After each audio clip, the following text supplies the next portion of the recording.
Hello! At last, we're live. Thank you, YouTube. Clearly busy being New Year's Eve. How are we all doing? Let me know. Oh, good grief. Lots of you in the chat. Let's see if I can see some of it.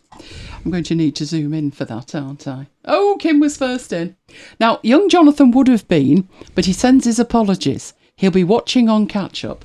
But hello, Kim. Hello, Paul. Hello, Deb. And I know for some of you, it's next year, isn't it? Do let us know how it's going, because we might not bother, depending. Who else have we got? We've got a Deb. We have one Deb. We have Zimbop. I love Zimbop. What a name. That's Simon. I know it's Simon. And we have Paul. Who else do we have? Let me see. Tracy's in. Hello, Tracy. I hope you're feeling much, much better. Oh, what else have we got? We've got Paul. We've got Debbie S. So we've got two Debs. We've got two Debs in. Hello, Carol. And who else have we got? I hope I'm not missing anybody. Let me know if I am. 'Tis the season to be worried. What were you worried about? What are you worried about, Simon? Let us know. Hello, Patricia. Hello, Graham. Can't stay. Oh, do you have a party planned? Let us know. It sounds like bombs are going off here, so if you hear anything, it won't be me.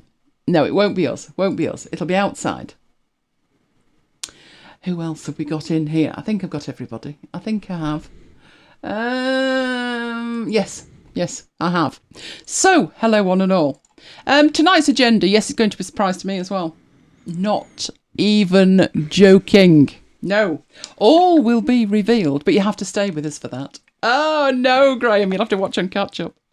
But young Jonathan will be ready. In fact, young Jonathan might know first. Oh, this is so exciting. Right, so let's have a look at what we have planned for tonight, seeing as though you're all speculating and nobody knows, including me. Well, we have the week at MacBites headquarters. That's a good start. Then we've got layers and groups in Affinity Designer. Then we have a custom mock-up, which was why we're looking at layers and groups. Then Mike is going to blind us with science, hopefully for some considerable time, with dynamic array functions. Then we're doing DIY book covers, but don't panic if you're not a designer. Mike was impressed with it, so impressed he said he could do it by himself. Then we have something special. It's top secret, it's a special reveal. It'll be the last item, so you have to hang around. It's a New Year present, isn't it, Mike? Yes. A most exciting New Year present. Right, we're broadcasting in 1080p. Do you know what YouTube did to me this week? 360. Unbelievable 360. So make sure that you are watching in HD. There is a cog in the lower right hand corner. While you are down there is a like button as well. So you could push that and make our new year, couldn't you? Just saying. So, hello Paul. Do you know who I've just missed? Did I miss Renee? I haven't seen Renee. Oh, party time it seems at Renee's place. We'll all turn up later. So, the week at MacBites headquarters. Well, it's Christmas week, isn't it? So it should have been very exciting. Oh, it was. Last Christmas Eve, so just before it struck midnight, we were in a show, weren't we? But we were very, very good when it came to Christmas Day. The first thing we did was watch Midnight Mass from our own church. That's our priest, the one in the middle. I know it looks like the Fun Boy 3. We have a visiting priest on the left and the deacon on the right. They do a good Fun Boy 3, don't they, Mike? They do. So we had a great time listening to that. It's not the same as when I was a kid. They used to have what they called it, a calypso band. Yeah. The priest in the 70s, when we used to go with my gran, had a calypso band. And they were singing from 10:30. It was fabulous. But that was about 45 minutes. But that's what we did. Then I celebrated. So I did the mass thing first, and then I celebrated. I survived Whamageddon this year. I've never survived Whamageddon before. If you've no idea what Whamageddon is, it's quite simple. The game starts on the 1st of December. And you get to play the game. You are in the game as long as you do not hear Last Christmas by Wham. It's got to be the Wham version. So you could be out, because the year before. I don't know how I got Whamageddon last year, because we're in lockdown. Probably Whamageddon myself. But the year before, I was Whamageddon when we went to Bramley Farm. So if you hear it on the radio or through somebody's car window, you're out. I actually managed to not hear Last Christmas for the entirety of Advent. You Whamageddoned yourself, didn't you? I did Whamageddon myself. But it I was went the to the A-lady's kitchen. fault. I went in the kitchen and it was playing. That's because you leave the A-lady on for the dog. Anyway, I survived this year. Look at the artwork. We're coming back to that. Then my next task, I hadn't been to bed at this stage, honestly. Once I'd done my Whamageddon thing, I then watched Scrooge or A Christmas Carol, depending on what you think of it. That's the original poster. It's actually called Scrooge in the UK. It's got to be the 1951 Alistair Sim version or it's not the same. So I sat and I watched that. Now, it's legendary that I don't watch many films. Never watched that many films. But I've seen this one that many times, I know the script by heart. So as they're coming out the words, I'm filling in the next line. But you know what? Even when I had watched A Christmas Carol in the small hours of Christmas morning, I still hadn't finished. I need a holiday, to recover from this holiday. We then published a special Christmas Day edition of MacBites, the inexplicable oversight in a tortuously tangled spreadsheet. I finally fell into bed. I'd like to say I was there long enough, but no, I got woken up. We still, shall we tell them about the food aspect, Mike? Yes. We still haven't had Christmas dinner. We're always behind, but given it's New Year tomorrow, more behind than usual, but there you go. We headed into Boxing Day. We were still recovering from our so-called holiday. Everybody else, well, I would say not a mass to be seen, but there are a few masks, aren't there? There's also a lot of COVIDiots about. Hundreds and hundreds of them. That's the Trafford Centre.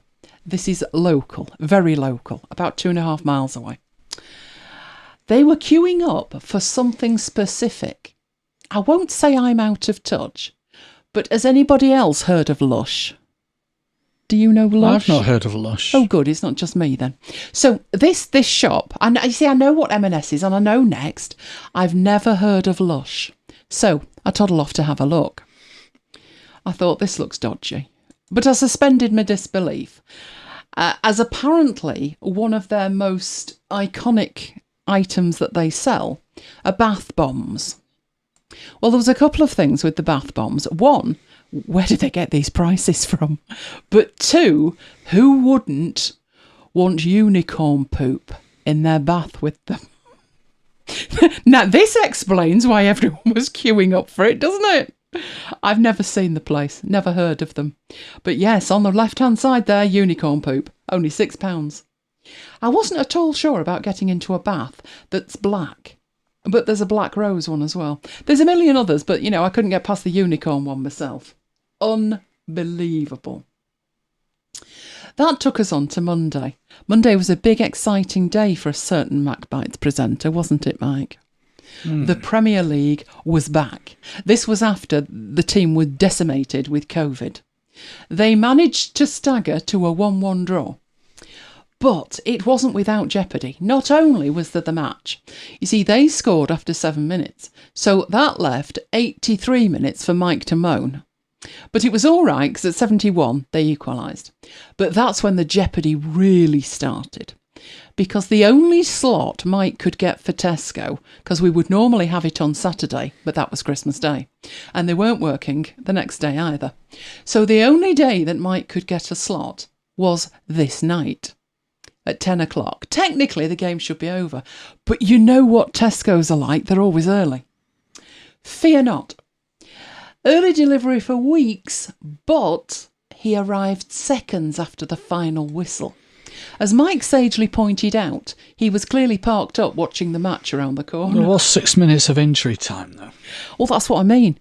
So that just pushed it closer to 10 o'clock, didn't it? But he was so literally seconds after the whistle had blown. I think he was listening to the end of the match. But they did not cover themselves in glory, did they? No. This was the second time in 2 weeks. I do not have and have not had my gluten-free Yule log because they didn't deliver it. And now they're out of stock. Yeah, so I'm not happy with them, but there you go. So Tuesday dawned. Not only was he a bit grumpy about the football, don't mention the cricket. Unless you're an Australian, in which case, congratulations. You know it's bad when the Daily Telegraph, one of our better papers, I mean, none of them are good, but that one's better than most, say it was a catastrophe. So, was it really a catastrophe, Mike? Was it bad? It was that bad, was it? It was. Fair enough. I had arranged, however, for Morrison's to rock up. They were bringing with them all the stuff that Tesco didn't deliver.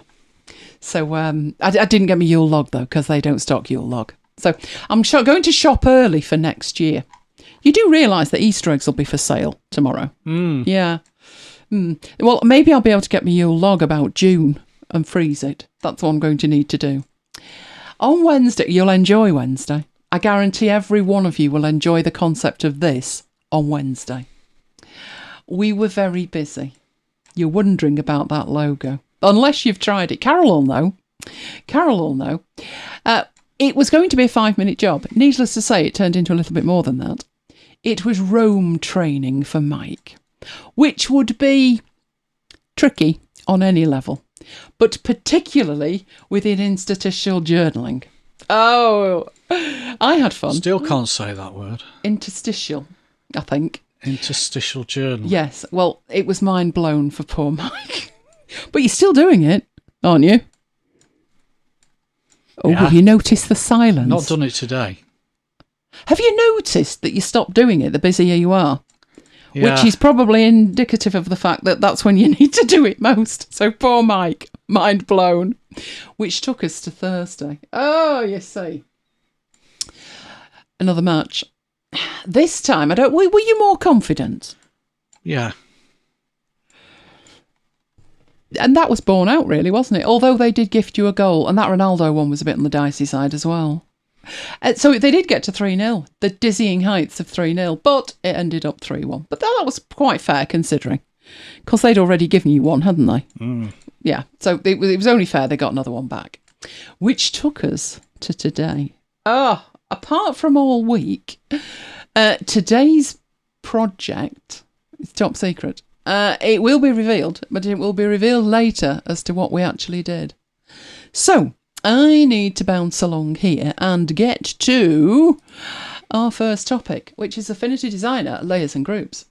Who uses layers and groups in Affinity Designer? Or do you use one or the other? Let me know in the chat. Or do you use neither? You don't care. They're just there in that, whatever. Right, let's go in and have a look at that. So hopefully I didn't close Affinity Designer because that's a whole other bag of hurt. Right, let's bring it over here. Right, I have some artwork already set up. That's quite organised of me, isn't it? So I have these shapes. I have one set of shapes in a layer and I have the other set of shapes in a group. Does it make a difference? Oh, Kim uses both. Do you use them deliberately, Kim, or is it just whatever? Doesn't matter to you, whatever. There are subtle differences between them. And if you've come to Affinity Designer from Illustrator, or maybe, I'm trying to think what did have groups and what didn't, maybe Sketch, you may stick to layers on the basis that's the way you've always done it. There is a lot of overlap between them. A serious amount of overlap. To the degree, I would say they're interchangeable up to a point.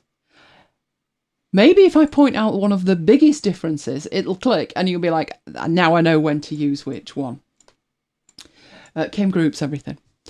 Depends on what it is you're actually trying to do, to be honest. So these over here, these are the shapes that I've got. So I've got my triangle, rounded rectangle, ellipse, and a rectangle at the top. These are in a layer. So I can click in here and I can select any one of these. I can open my group and I can select any one of these. So this is why there's confusion or people thinking that there's something magic that they don't know and there is a difference between them. But the way I think of it, I tend to group rather than make layers. That could be to do with the type of artwork that I make. But let me show you the biggest difference between them. When they're folded up, you can see that a layer always has a name in terms of being in this case layer 1. If I make a layer, it's got a name. Whereas the group just says it's a group. That might indicate that layers are more important than groups. It could do. You can rename either of them, it doesn't matter. But by far the biggest difference when it comes to working with them on the canvas is if I select a group. So I click on the group. And bearing in mind when I say select the group, I mean on the canvas. If I select over here a group, it selects that. If I select the layer, it selects the layer. So that we're talking about the difference in terms of selecting on the canvas. If I select in my group, it selects all 4 of the shapes because I'm selecting the group. But over on this side, if I select, it kind of pushes through the layer and it selects the individual object that I've actually clicked on. Does that make a huge difference? No, probably not. If I wanted to select this red circle over here, I need to click it once to select it and then double click to select the shape inside it. And I am used to doing that.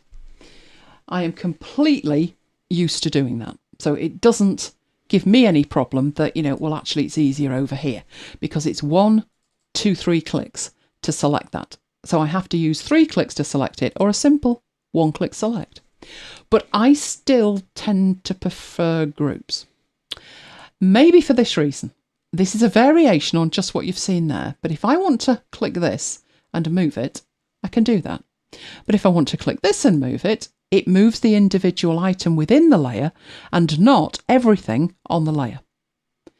I think those are the biggest 2 considerations that you need to have when you're thinking, am I going to use a group or am I going to use a layer? Layers would be where each of those individual shapes is considered to be something within itself, something whole within itself.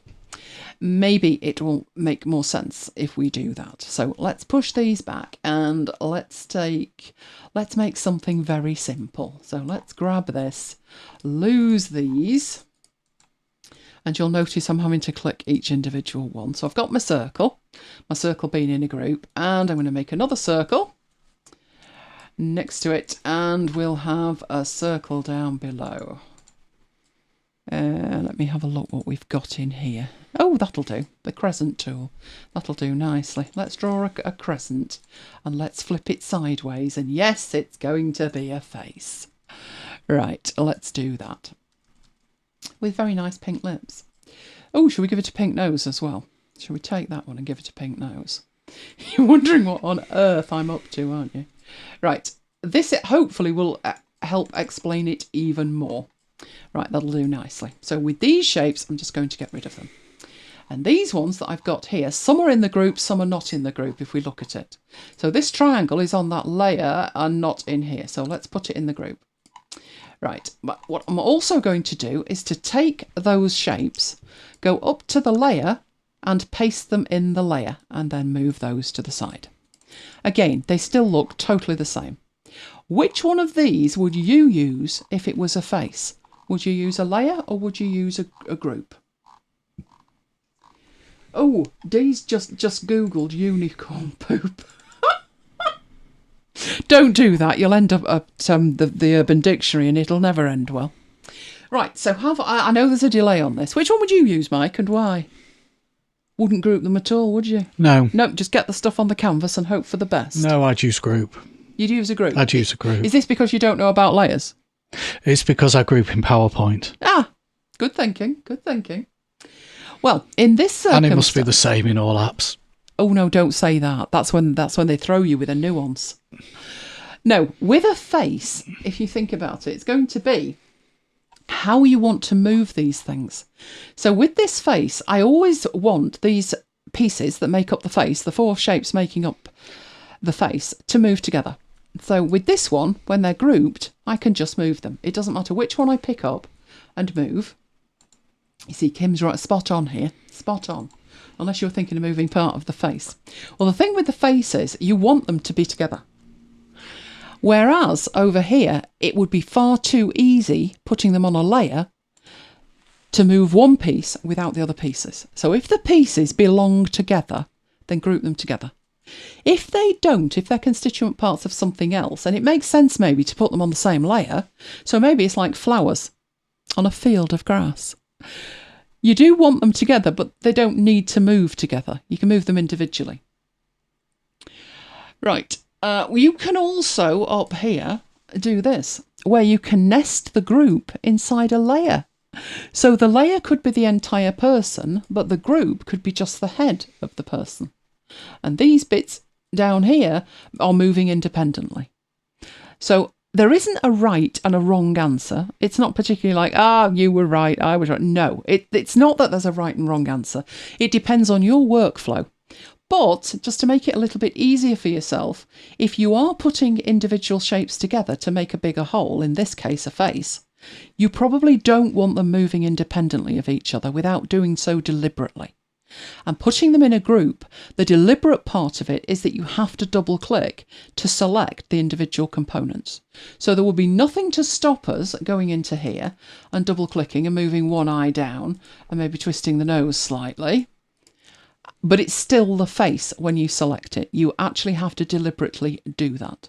So the two things are completely different. The layers are more compatible with other applications, but the groups have their place. Both of them can be turned on and off. So if I take this group that we had before, that was at the same level as the layer, both of them have a toggle and they do turn off and on what's inside them all at once. So there are a lot of similarities, but it's the differences where you would need to know the differences to determine which one you used and why. Oh, Tracy says, like when you make a multilingual document, i.e. a Christmas card. Yes, I've wanted layers for years in first Keynote and then PowerPoint, because while there's groups, I'd like to turn things on and off. So if I've got titles, I went to this presentation and it was delivered in one language and the slides were in another language. I don't know why either. But I thought, and he said, well, these are the slides that I've got. And I thought how amazing it would be to have a layer per language, because the text would be in the same location, but I would just want to turn it off as a group. That would have been amazing, but it didn't do it. So yes, spot on. Right, Dee says, so would you put a collection of flowers in a layer, but each flower made up of different shapes would be grouped individually? Yes, that would be the better way to work. That would give you the best of both worlds. Each individual flower could be moved independent of all the others and scaled. But if you wanted to turn off the flowers, then you turn off the layer and it turns off all of them. Absolutely. Okay, so that's the difference between them. Hopefully that's explained and clarified something that I have had questions about. Right, I came across that thinking about something else that I had downloaded. So we'll save that just because we can. Is it doing it? Are you thinking about doing it? Oh, you are. Excellent. Right. So let's close that and let's go back in here, because that led me on. Well, actually, it was the other way around. I was led on to that by a custom mock-up. So Mike and I had discussed, hadn't we, how bad we are, that we do the work and then forget we've done it or can't find it, or it'd be easier to download it and start again. So I was looking at a custom mock-up and thinking, it's such a shame that none of the mock-ups that you seem to be able to download, either paid for or free, seem to have an Affinity Designer version with them. They have lots of other versions, they just don't have a dedicated Affinity Designer one. So I thought, well, how difficult would it be to take one of those, and what are the differences? So let's go and have a look. The one that I downloaded was an Instagram mock-up. So what I had is this file here, and it opened up to this, and this is what was in it. So I have the Photoshop file, I have an EPS, an Illustrator file, and I even have an XD mock-up. XD being Adobe XD. Adobe XD was brought out really for mapping websites. It's more of a developer tool than it is a designer tool. I guess it's a hybrid. If you've ever used Fireworks years ago, it's similar to that. And I thought it's amazing how that version is included, but not a dedicated Affinity Designer one. So I had a look at them all. There's varying degrees of support in here, but I guess the Illustrator one was the one to start with. So I will open that in Affinity Designer. This one I have not made any changes to whatsoever. So first thing it's wanting is a DPI, and that it's going to estimate the DPI. But I could take that up to quite big if I wanted it to. I tend to leave that to it. And open it. And what I get in here doesn't actually look bad. There is quite a bit wrong with it though, or ways that you could enhance this if it were an Affinity Designer dedicated version. So first thing to think about, what have we got? What do we not have? So over in the layers panel, you'll notice that the groups are in a layers panel, and there's layers as well. But we have 5 layers. When we open these up though, it's interesting that on the layer itself, there's just the item. Some of them have more than one item. So this has a curve and a group. And the interface, oh, well, the interface, there's a million different pieces to it. So there's all of that. There's the post image. Question from Carol. Okay. Could you change the shape of a photo frame in Designer? She downloaded one from Canva, but it was the wrong dimensions for her photo. You should be able to. I wouldn't be changing the size of this one, but the principles of what I'm going to show you with this one may apply nicely for you. So hold that thought. What else we've got in here? There's not actually many pieces to it. So we've got a profile image at the top, which is just a circle.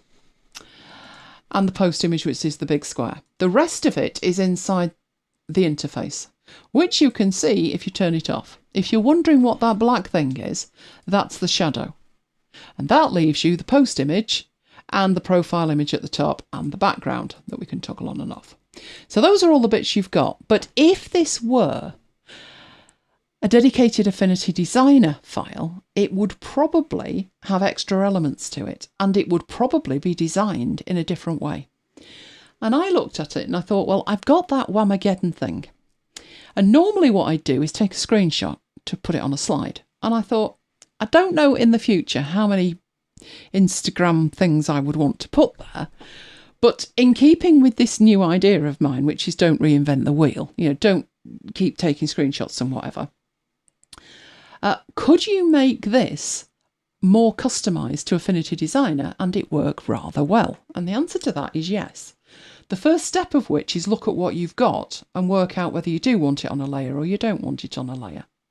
So if we look at the background was fairly simple. The only thing to look at with the background is how big is that? And I looked at it and thought, oh my, it was huge, absolutely huge. And I thought, but this is vector. So it would make sense if it was a reasonable size and 16:9 in terms of ratio. So that was my starting point. Let's get the fundamentals sorted first, that there is no artboard. If there's no artboard, it makes it difficult when I come to export in my export persona, because all I've got is this, which is the whole thing. So it's far easier if I've got an artboard. That would enable me to put extra artboards next to it if I wanted to. But at this point, I don't have an artboard, but I'll fix that. So one thing I could do is click the artboard tool and it defaults to the document and then just click Insert Artboard. D says, is that background a vector? And if so, is it a gradient? And what type of gradient would it be? And how many different colours? It looks pretty. I do believe it is, because when you open it up in here, it's telling you it's a rectangle. So it is a vector shape. And within it, it has a vector applied to it in terms of a gradient. So if you press the G key, what you will see is how that gradient is applied. So as I'm zooming out so we can see the arms of it, we have there an elliptical gradient, which we can see at the top. So the gradient itself looks like that, with a yellow bit in the middle. The middle is here. So if you can imagine that bit at the top, which is the gradient, but stretched out over the size of this, the yellow bit in the middle, and it's kind of rotated slightly, and then on the outside edge you've got pink. So it's going from pink through red, through orange, to yellow, to lemon in the middle. And that's showing you the exact position of that gradient. And you have 1, 2, 3, 4 buckets on, or colour car parks, whatever you would like to call them, along that axis, and then this one is just the same as that one over there. So this is the one that's defining the actual gradient itself. Artboards confuse Carol. Oh, artboards are fabulous. I will explain. Right, so that was a little aside with what we had with the gradient. But artboards are just discrete areas of your image or your source file to contain elements of your design. Sometimes it's a case where you've only got the central design, in which case you could get away without an artboard. But having an artboard opens up the file for you to quickly duplicate the artboard and add extra artwork. For this file, it would make no difference. But there are certain files that would make a difference. So if I look at, I've got my Whamageddon there. No, I'll tell you what, I'll show you a new one. So if I say new file, in here, I have various templates. So let's say I'm doing a new after hours. In this one, I have 4 artboards. And if I didn't have 4 artboards, if I just had 4 pieces of artwork, I would not be able to export them independently. So use an artboard, which in turn, if you look at this, changes the background to light. This one's quite a dark background, but if I were to add an artboard, it would change the background to white. So it's having the artboards that enables me to produce multiple outputs at different sizes. If when you go into your export, you check it, you've got the first artboard, which is an admin artboard. I'm never going to export that. These, without getting into the detail of it, these are templated items.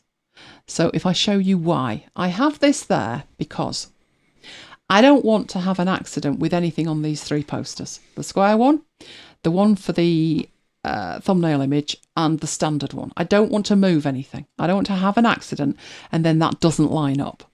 So what I've done over here is mapped this to what's going on there. So this is the date. So the 31st of December. And in this case, it's 2021 still, but my template's been updated. And as I type the date in here, the date comes through over here on the 3 posters, and I don't have to think about it.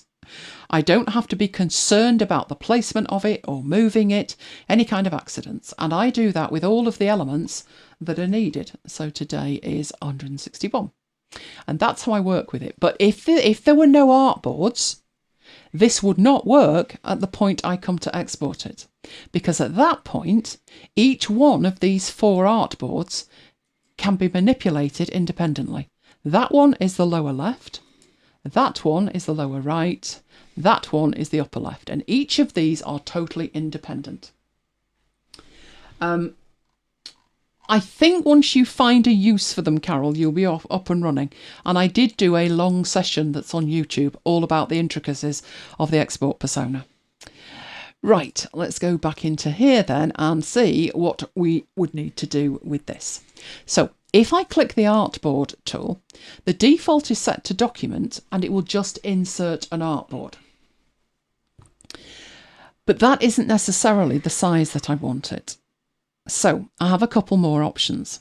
One option is to insert it around a selection. So when that would be important is when you've made a selection of something like the internal part of it and you just want to export that on its own. That's not what I want either at the moment. You could put in dedicated artboards to specific sizes. Or you could just draw one because it's a tool. So as I move over the canvas, I could just draw an artboard like that. There's an artboard. And as soon as I do that, the background goes to much lighter. I can see these elements, but they're not actually on the artboard at the moment. But with the artboard, while it's selected, it would make it be a good time to put there the size that I'm looking for. So let's say I want it 1020 by 1920 by 1080, which is 16:9 ratio, but you can see how much smaller it is. Once I've got my artboard, I will then link the two together, and that way the ratio will be locked. At this point, I've got my artboard, but my artboard is in the middle of all of this stuff. So I've got to start working around with all of this. So the fastest way to work with that is just to group the lot together. And my artboard should be at the top. Have we grouped that? Oh, you're not grouping, are you? Come on. Let's go. They're already layers. But there we go. They're in a group now. So I put this there and we see how much I'm going to need to scale that to get it to fit. But now I've got my artboard and it doesn't look half bad. These no longer need to be grouped. I only grouped them so I could move them all together and I didn't lose anything. They don't actually now need to be grouped, to be honest. So I am going to ungroup them. So ungroup. Right, but everything is contained on my artboard. So an artboard is at a higher level than a layer or a group. Groups and layers exist within artboards. So my artboard here is going to be my Instagram. And then I would probably have something at the end in terms of what that actually is. But there's my information. Now, it'll work, no problem with this at all, but you could probably do better in terms of configuring it and setting it up. So, first thing first, do I have the Whamageddon thing? Oh, tell me I do.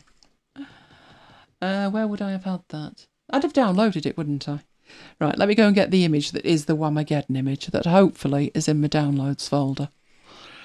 Depends when I last tidied that out. Oh, the last file that's in there is the 9th of April 2013, but I honestly think I did tidy up before that. There we go, there's Whamageddon. That looks hopeful. There we go. So that's my Whamageddon. I'll drop that in there. And at the moment it's the background because it's just a JPEG. So I'm going to copy that and put that in here. And obviously I need to position that over here. And it is square and that mock-up's correct. So that's square and that looks absolutely fine. I could just leave it like that. But we want better than that, don't we? Because we'd like it to be perfect. And remember what I'm actually trying to do here. I'm trying to build something that in the future I can just open and quickly drag and drop my stuff into and it's done. I don't have to think about it. So let me go and get one other image that I'm going to need, which is my avatar. So I'll drag my avatar in. There's my avatar. It's quite tiny, but when it gets on here, it's going to be way too big. So put that down and my avatar will be somewhere around here. And I think at that point we can start seeing, yeah, there's a bit of problem to that. It's all very well with this image, the I Survived Whamageddon. That's simple because it's square. But this, no, it's not circular. And I have a placeholder for it, but it's not inside it. It's just dumped on top. Dumped on top works for this one, doesn't work for that one. But we've got all of the assets we need at the moment. So let's change that to avatar. And let's change that to image. That's the main image. Now you can see the avatar would belong with the profile image. And this image would belong with the post image because that is the post image. This is the interface. And this was the shadow that we talked about. So how do we go about all of this? And what I did, I didn't feel that the background needed to be in a layer. If I put that outside of that group, have you done it? Have you done it? What on earth have you done? I think it's added it somewhere else. Let me grab this. Let's put it at the top. No, you're doing it with the group. You're doing weird things. What have I done with this? Crying out loud. Why is that in there? Oh my. No, you shouldn't be in there. The background shouldn't be in there. Right, it's put this way somewhere I don't want it. So let's try and get it back somewhere I do want it. Let's just put it at the top. There we go. Now, this has then put that in there, that being a group. But that was the interface. So that belonged in the interface there. Right. That means we can delete this background layer because there's nothing on it. Right. I'm going to turn off. At this stage, this needs to be at the back. If this isn't at the back, we can't see everything else. So let's get that at the back. Now you're just being awkward. Obviously, the next layer up is going to be the shadow. But here's the problem. Because this has come from Illustrator, why aren't you showing? Oh, weirdness and more weirdness. Right, I think I'm going to need to start. I literally do not know where that has disappeared to, unless it's in the interface layer, which it shouldn't be. So let's leave that where it is and let me whip over here. And I'm going to just open that up again so we can see what the problems are. So let's do an open with and look at the problems with the shadow in particular, because it seems to have solved itself, which of course it shouldn't do, should it? Oh, now it won't open up. Oh, now it's crashed. Don't you love a good demo on New Year's Eve, Mike? Yeah. Are you going to play ball with that? Oh, there you're back again. Oh, it's lying to me here. Oh, come on. Right, fingers crossed.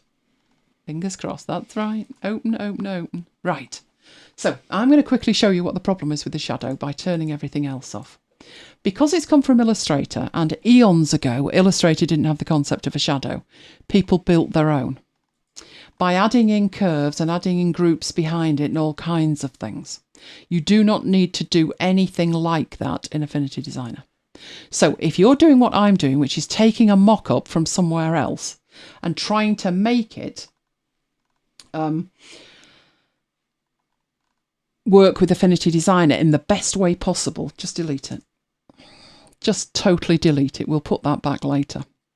So back where we were in here, we can get rid of that shadow because we're not going to need it at this stage. But we are going to need all of these elements here.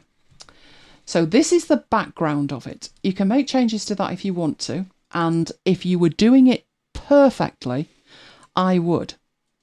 It's okay having that in a layer, but then inside it, these things here, like we've got the circles, etc., and all of the interface, you could, for example, with these, there's 3 curves there, and what they are is the interface, the little 3 dots, and yet they're not grouped. Now, we've just gone through what grouping is, and that's why we're looking at grouping. So if we group those, it makes total sense. If you move one, you want to move the others. So I would group them and I would name them. Future you will thank past you if you do that, but you can appreciate how much of this there is and you might not want to. But things like the heart and stuff, why would you not do that? It's easier to do it when you design it than it is to go back and do it later.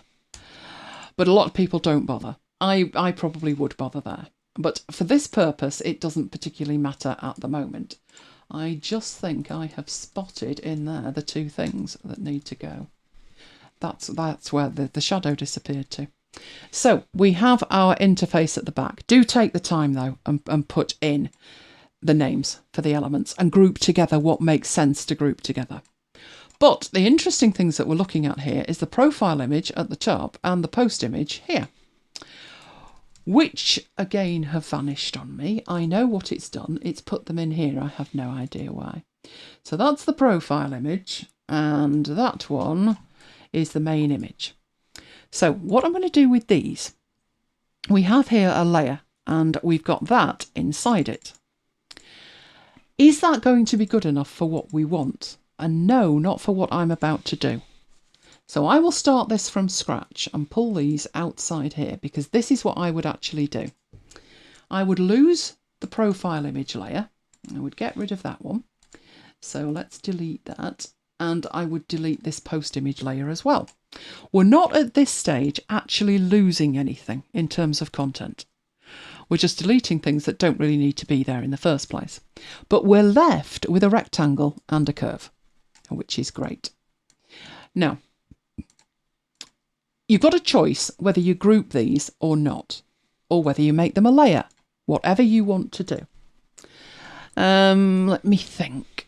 We don't really want them moving, either individually or as a group. I think I'll probably leave them just there. It'll make sense. In fact, let's add, can we add that back? Right, let's add those layers back. So we've got the post image layer. And are you going to do that? Right, we've got the image one. And what I'm going to do is I'm going to put this square one into the post image. So we've got a layer, and inside it, it's got the post image. And in this one, I'm adding the curve that is the profile image, which is the round one at the top. Now, there's no point whatsoever in doing what I've just done unless you're going to do the next thing, because having two separate items in two separate layers is unnecessary. But it might make much more sense if we do the next bit. So this bit here is just a rectangle, but I'm going to rename that and I'm going to call it mask. I'm going to do exactly the same with the circular one, mask. Then I've got my images in here. So this is my avatar. And the other one is the post image. Right, and those I want to see. So we'll start off with this one. Because it's square, it's simple, just dump it over the top. But you might bring an image in next time, and remember what we're doing here, we're building this for next time, not particularly now. The image might not be square, it might be a rectangle, and you might need to crop it. So let's make that easy for ourselves with this mask. What you're now saying is that bit there, which is this mask, it's behind that image. So we'll toggle the image off. It's there and it's just the right size. So if this post image was inside that, inside the mask, it wouldn't matter what size it was. So if we made that bigger, see what's happening? You can move it around in the window inside. So if you wanted that, if the image you had was a little bit too big, you wanted it zoomed in a bit like this, you wanted bits hanging off the end, you could do that if it's a mask. So I made that a mask. Calling it mask didn't change its function. I've just called it mask so I know it's the mask and I know which bit is the post image. But that has enabled me to drag and drop the post image inside the mask. And if it were too big, it would all be covered perfectly. So that's that one. I'm going to do exactly the same again and it will make much more sense. So I'm going to zoom into this one here. This circle is the circular mask inside the profile image layer. And there is the avatar sat on the top. But it's square. If we put that in here, it's still square. And even if I select it and I start moving it, no, that's not bad, then I'm looking behind it trying to make it work. I'm going to leave that slightly to the side. And instead of having it above the mask, I'm going to drag it over to the right underneath. So you see the blue bar? When I hover there, it's just going to put it behind it. When I move slightly to the right, it clips it to the mask, which enables me to move this around at that point. So I can actually scale that a little bit. And that's pretty much what you see of my avatar when it's made circular. But, you know, if I wanted maybe to lose the F on it and have the center bigger and that bigger, I can do that. And I can move it around within the circle. Or I can use the mask and see it twangs to it. So that's red at the top. And as I move this one in, it goes green down the side and red at the bottom to tell me that's exactly the same size. So that's there to help you as well. So Patricia says, so you named the item mask, but what's the real name of the bit under the layer? Of that bit under the layer? This bit here, well, it's just a shape. And what's made it a mask is me dragging this inside it. So I just put mask on it so I know that I'm not actually visually seeing that. It's using the content of the layer to mask the layer below. And I leave this set to avatar. And in here, I leave it set to post image, so I know which bit it actually is. When I start using this again, I'd probably delete these. I would delete the post image and I would delete the avatar. And that would leave me with the circular mask and the square mask. And then when I bring in my new image, I would just drop it underneath the mask, which is why I've called the two of them masks, so I know where to drop stuff. I hope that makes sense. Right, we're pretty much done at that point. Let's have a look. We've got our artboard, which makes it easy to export, but we're something missing. And the something that we've got that's missing is we took away the shadow. And I said we're not going to do it that way. That's the prehistoric way of doing shadow. One thing that struck me at this stage, I'm looking at this and I'm thinking, is that lined up? Is the whole thing lined up? So I took the interface and the post image and the profile image and I just quickly grouped them so I could drag it and think, no, do you know what? It's not quite in the centre. That is in the centre. The reason it wasn't quite in the centre was the shadow. If we pretend that we're going to draw shadow, so we'll do it the prehistoric way. Let's put some shadow behind this, and I do mean prehistoric. Right, let's say that that is the shadow. And I'll make it black, just for good measure. And we probably had it hidden under there like that, so it's slightly off. And it was just poking out fractionally. The problem with that is if you were to align that, if you were to group those and say, right, just get that in the middle, it would be slightly off. The main artwork, which is that bit, would be slightly off because this bit that's just the shadow is part of the artwork. Okay, you're going to blur it and it's going to look like shadow, but it's still going to look wrong. It's going to hang off slightly and it will impact all your alignment down the line. So the prehistoric way of doing shadow, forget it, just delete it. Because as long as in here, and you don't need it in a group to do this. So I could take all of these bits out and lose that group. You do not need a group to do this. What you do need is the shape of the artwork, which is the light bit here. We already have called interface. That'll do nicely. And why that will do nicely is as long as you've got something that you want to hang shadow off, do it with the options that you have in here, the layer effects. These are hidden away and you might forget about them, but these are so useful because they're non-destructive. You can just turn them on and off. You could have one version with the shadow on, one with the shadow off. And it's not impacting what's in the layer stack to do it. You don't have to put 4 layers in to get the equivalent of a shadow. It's all in here. This is how I do the blurred posters. So I can do a blur on it as well. So if I wanted to blur that, you just put a tick in it and apply it and it blurs. In this case, what I want is an outer shadow. So I'll turn it on. Then I need to specify a radius for it, an offset of it, and an intensity of it. So I could take this right up. No, that's not good. That's not a good look. But let's take that down so it's reasonable. That actually looks pretty decent as it is. But you can make it bigger, up to 100 pixels there. Now be aware that that is one of the reasons that I scaled this correctly. Because if this artwork was as big as it was when I added it, when I opened it, and I apply my shadow, you're barely going to see it. It's because it's 100 pixels.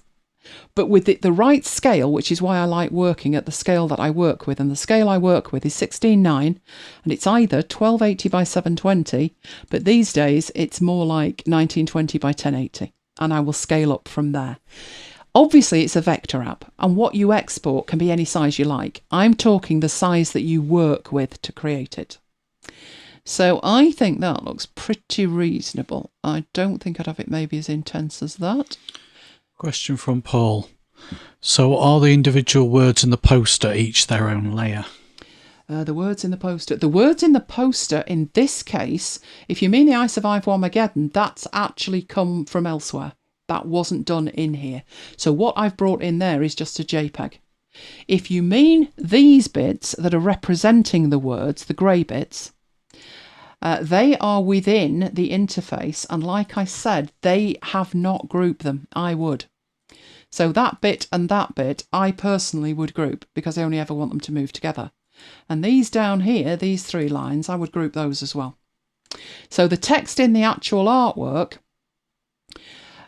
no, because it came, that's a JPEG. Would I have done that in here? I could have done that in here, but I chose not to. Why did I choose not to? Because it's just easier on Canva. life's too short. So I did it on Canva and then just brought it in here. I did export it at quite a good quality though, to be able to get it in here and work with it. Right, so let's get back to my interface layer where I'm fiddling with my outer shadow. But the benefit of doing it this way is you don't need that block. You don't need to try and fiddle with it where you've got to change 4 or 5 different items. In here, if I'm happy with it, so let's click off and have a look. That looks fine. If I am happy with that, then I can turn it on and turn it off and it will remember it as well. So I can do that. So we've recreated the shadow. At that point, you would probably export the artwork. So looking at what I've got the background. I might want to name that background.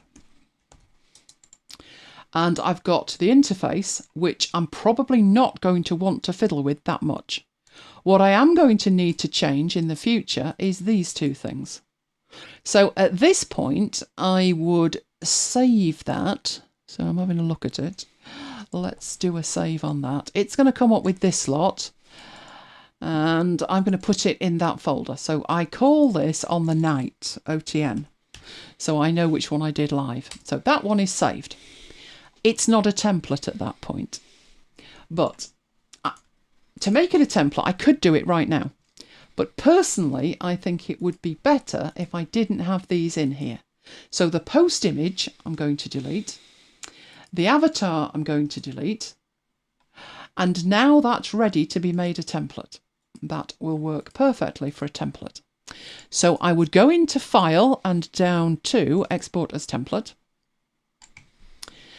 And it's going to the Templates folder. I don't have a demo one.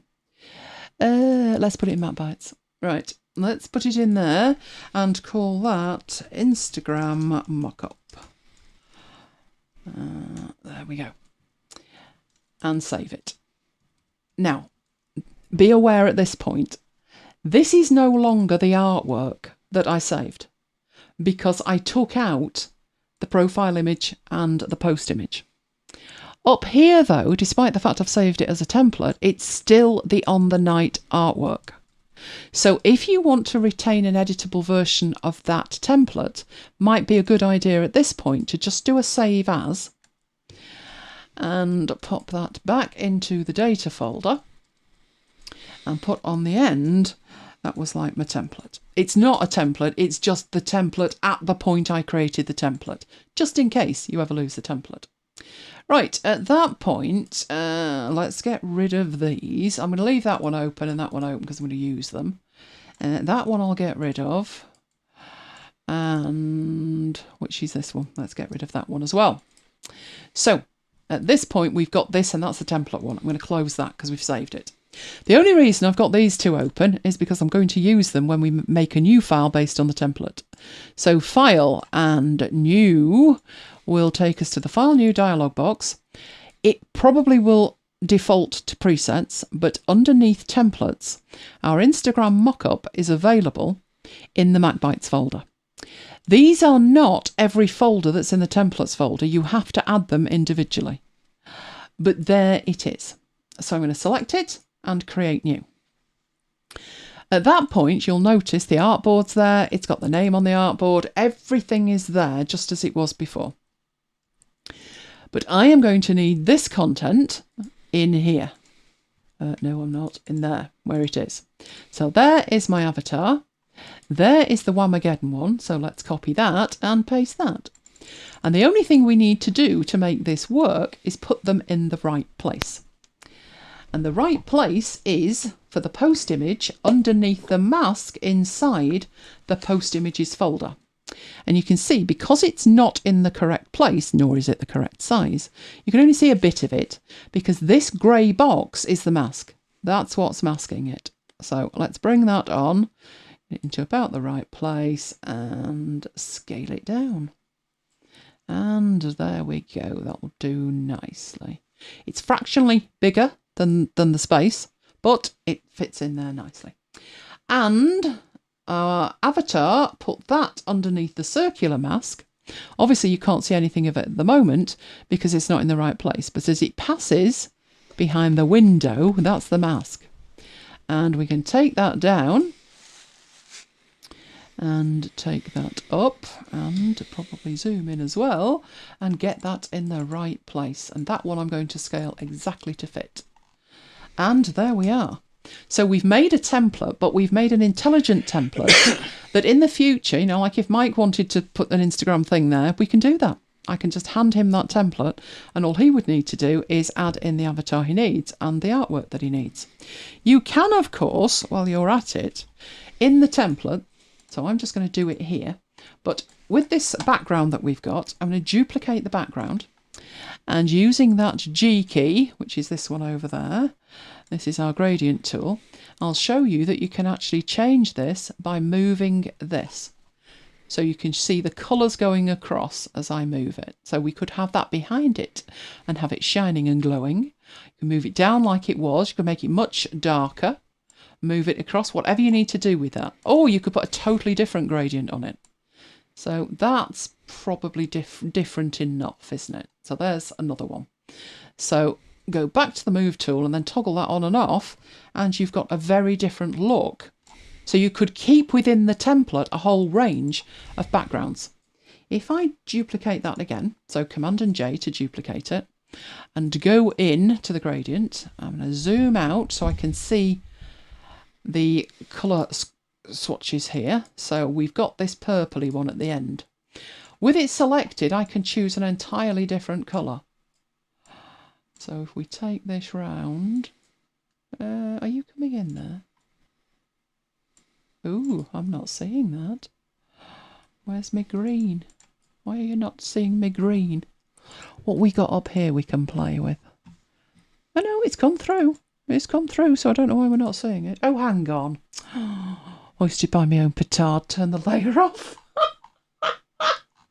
Oh my. Right, so you can see we've got the green on there. So make sure we've got the green thing. You can move this in if you want, so you can change it by scaling it as well, and you can change it by colouring it. So should we put a blue bit on? Oh, it's hideous now, isn't it? Oh yes, it's absolutely hideous. But that is how you change the colour on there. Right, Carol says, oh, Paul's noticed MacBites posted blurred words. That's how we did it, and there is a demo of that. Mike could dig that out. Right. So you're meaning the posters, Paul. How do the posters get blurred? Do we have a blurred one? Where am I going to find one of those? Yes. Let me see how I can demonstrate that. And then I'll come on to Carol's question. Let's say I'm just going to put a MacBites thing on here and how that actually works. So let's put MacBites episode. What's the next one, Mike? Oh, 0155. Right. So it's quite small at the moment. Let's make it bigger. And I will show you how I do it. Get rid of that. Okay. Make that bigger and make it the MacBites font. So down here, there we go. Now it's a bit too big. Right, what I would do with that, if I wanted the word episode to be shown but not the rest, I would need to duplicate it. So let's duplicate that and put it bang on top of the other one. So I want the word MacBites blurred and I want the episode number blurred, but not the word MacBites. So in here, let's do it the easy way. Okay, in here, in fact, let's have that the right colour while we're at it. There we go. And usually it's got a border on it. So it usually has a kind of green, a red border on it. Possibly bigger than that. Oh, you're hearing the fireworks. Right, so I think we can just about see that. Right, so what I want to do with it without getting tricky, because in other applications you would have to convert this to pixels and play around, but in here you don't. Let's change that colour because you can barely see it. Crying out loud. That's better, we can see that. Okay. Right, we need to make sure that both of those are the same. So I have two and they are identical. So what I do is I get one that's blurred. So I apply a blur to it. I do it in exactly the same way we did with the outer shadow, but this time it's a blur. And I blur it until I can't see it. But as I'm blurring it, what happens is I see the one below. So the one below needs to be turned off. And I need to blur that to the point that I can't see what it says, which might be like that. That sorted the top bit out. But then I can't see. I need to get rid of the middle word. That's all I need to do with that, get rid of the middle word. So I select it, it's still editable, even though it's got a blur on it, and I just put a space in.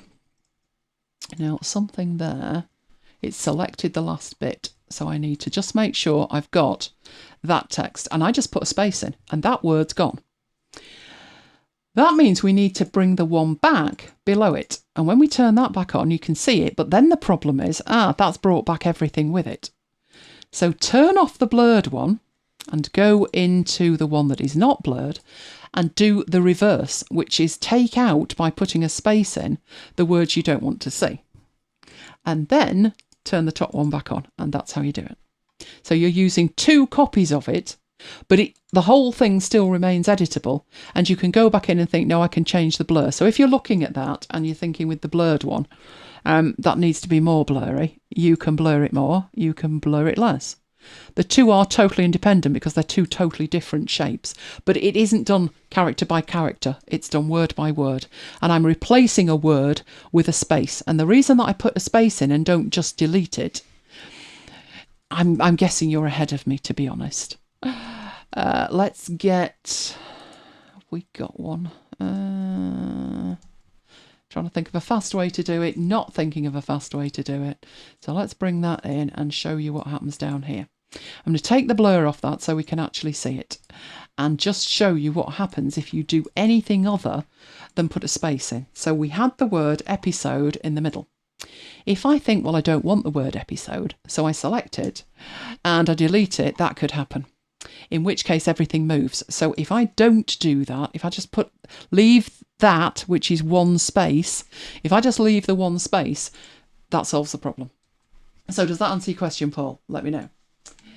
Right. Patricia spotted it wasn't toggled on. Yes, indeed.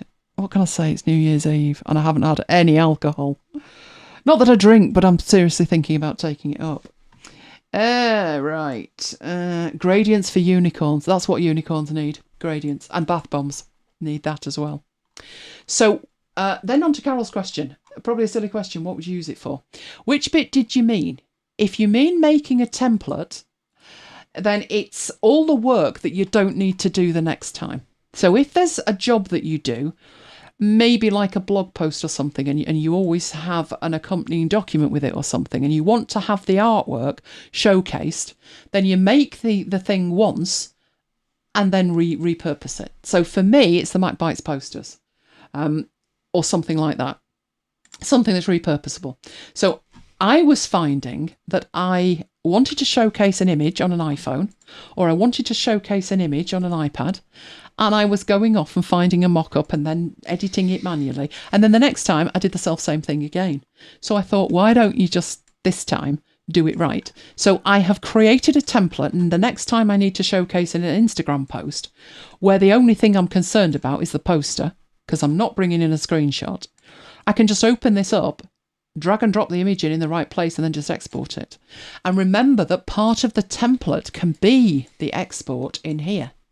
So if we whipped back to our MacBites, we need these MacBites posters at 3 million different sizes. And if we go into the export here, it looks neat and tidy, and it looks like you're only exporting 3 of them. But underneath, these are all the sizes that I need, and I don't need to think about it. Carol was referring to an Instagram mock-up. To showcase something that I was putting on Instagram. So if it's in relation to the Instagram thing particularly, I did take a screenshot of Instagram, but then I thought that doesn't look great. I wanted like an indication that it was for Instagram, from Instagram or for Instagram, without the detail of the post. So I had the image, and it was how to showcase that image and make the point that I posted that on Instagram. Purely that, nothing else. D says, never actually made one, wouldn't have the skills for something so majestic. It's just a matter of time. Just a matter of time. Useful for advertising all the Zoom meetings. Oh, anything like that, to be honest. Anything like that. I have fiddled around, and it would be fantastic to be able to take some of the features from Affinity Designer in terms of these mock-ups and merge them with data merge. Oh, that would be fantastic. In fact, you asked that the other day, didn't you? I did. Couldn't you just do that? And the answer's yes and no.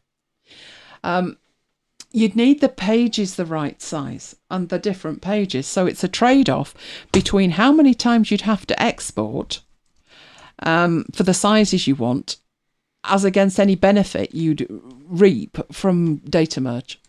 But one day, maybe with version 2, one day I'll be able to sort that out. But that is what I have for you with mockups and basically taking something that was never intended for Affinity Designer and using the features, Affinity Designerizing it. That's a new word. Using the features that Affinity Designer has that the other apps don't. So, for instance, in an encrypted PostScript file, an EPS, an Illustrator file, none of the other file formats are going to help you in Affinity Designer use this export format feature that's just amazing.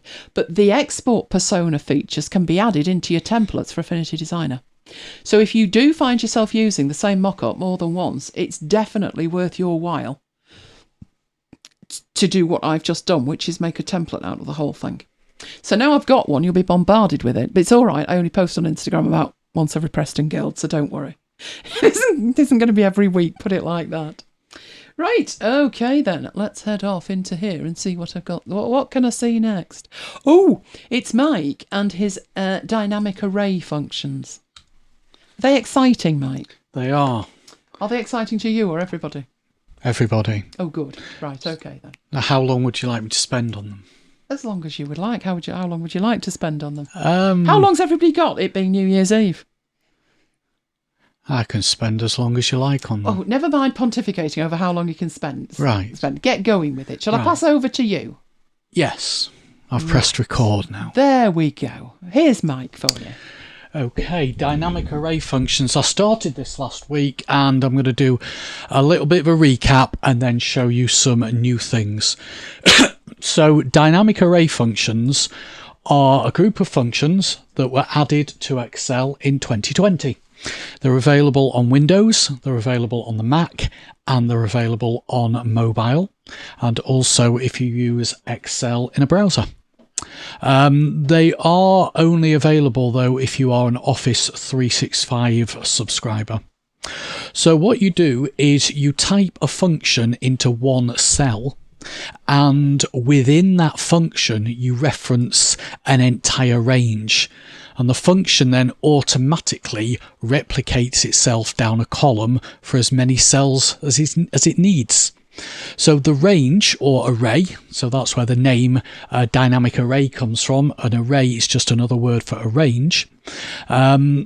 The range containing the function is known as the spill range. If you were with us last week, I mentioned the spill range, and the spill range resizes itself automatically, and that's where the dynamic part comes in. So let me show you. Over here, I've got a block of data which is showing some orders for a company that sells different flavours of ice cream. And in column F, I've got a list of the customers. Now, obviously, there's only about 8 or 9 customers listed here, but there are 19 or 18 orders, and that's because some of our customers have ordered multiple times. And the products, well, there's 18 products listed in column A, 1 per order, but we only have 7 actual different products. So I've been asked to generate a list of customers without duplicates and a list of products without duplicates. One way would be to copy the original list, paste it somewhere, and then use the remove duplicates option on the data menu. And that would work. That's worked for years and years and years. But dynamic array gives us a quicker way of doing it. So if I click on to F2, you can actually see the formula that's in F2 is the unique function. And it says equals unique B2 to B19. So it's looking at B2 to B19 and it's generating a list of the unique values that are in that range. So it's picking each unique value and listing them there. They're not listed alphabetically, they're just listed based on the order they're stored. If I click on H2, it's doing a similar thing, but it's looking at column A. Okay, I mentioned the spill range. Every cell in F2 to F10 and every cell in H2 to H9, I think it is, that is known as the spill range. And if you click on any cell, let's just take column F because it's the same in column F as it is in column H. If I click into any cell in column F, you can see there's a blue border around that spill range. So that blue border defines the spill range. If I click on F2, you can see, if you look in the formula bar, the function is editable. I can click in there, I can edit the formula. But if I click on any of the other cells, the formula is grayed out. It cannot be edited. So you can only edit the first formula. If you try and delete the contents of any other cells in that dynamic array, in that range, apart from the first one, nothing happens. But if I go and delete the first one, it deletes all of them. So basically, the first cell where you actually type the formula in, that is the key to it all. So otherwise, if you didn't have dynamic arrays, you'd have to type the formula in once and copy it down, and you'd end up having to use absolutes and stuff like that.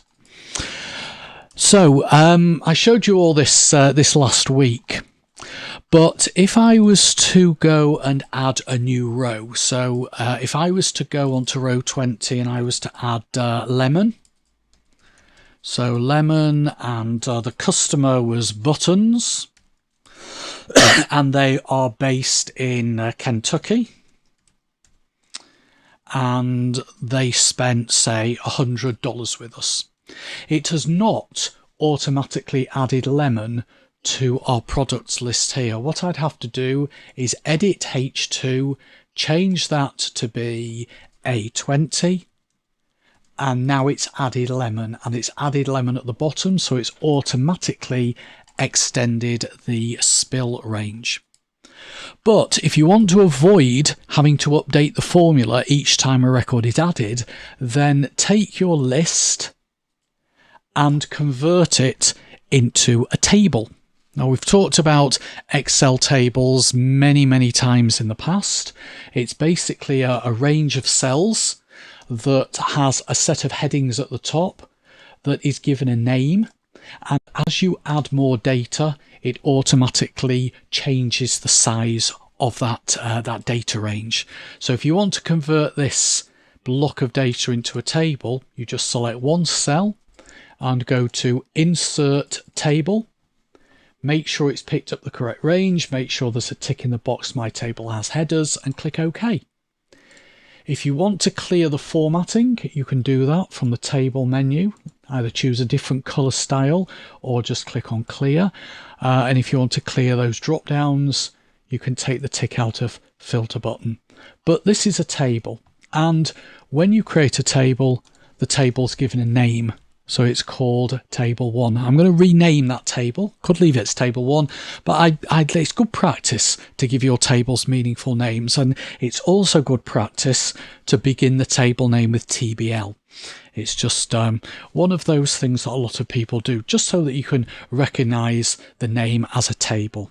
So I'm going to call this one TBL orders. So TBL orders currently refers to A1 to D20, but as soon as I add another row of data at row 21, that little blue marker will move down and TBL orders will reference A1 to D21. So if you have a formula that references the table, as the table resizes, the formula automatically updates. So what I'll do is I will, not that one, I will delete H2, which deletes everything in the spill range, and go and put in a new formula. So the formula I'm using is the unique function, equals unique, and instead of specifying A2 to A20, I'm going to put TBL orders, open square brackets, and select flavour from this list. Close square brackets, close normal brackets. So I'm telling it to look at the flavour column from the table called TBL orders and give me all the unique values. And that's exactly what it's done. Let's go and add another row 21, so orange ice cream. And again, that was sold to Buttons, who are based in Kentucky, and we'll put 200 there. And it's automatically added orange to the list. So the secret, the key if you like, is to make your list into a named table and then use the table in the formula. So that is doing a basic unique function. There are other functions, and I'm going to cover 2 or 3 of them during this session. So that's just doing a basic example of a dynamic array function. And I've used the unique one as the example. Now, something else I covered last week, and just to do a quick recap, if you were to put a formula, say in H2 or H3 or H4, and there was more results than could fit in that range, it won't overwrite that data there. You'll get what's called a spill error. So again, if I use the unique function just to demonstrate, equals unique, and I haven't got this data as a table, so I'll just say A2 to A19, I get a spill error. But as soon as I delete that cell there, or delete the contents of that cell, which is what's causing the problem, it then automatically spills the data. If you want to do a count of the unique values, so I'll go over here. So I want to know how many products we sell. I've already got the unique function in H2, and it's spilling down as many cells as it needs. So what I will do there is put equals count A, which is a normal formula.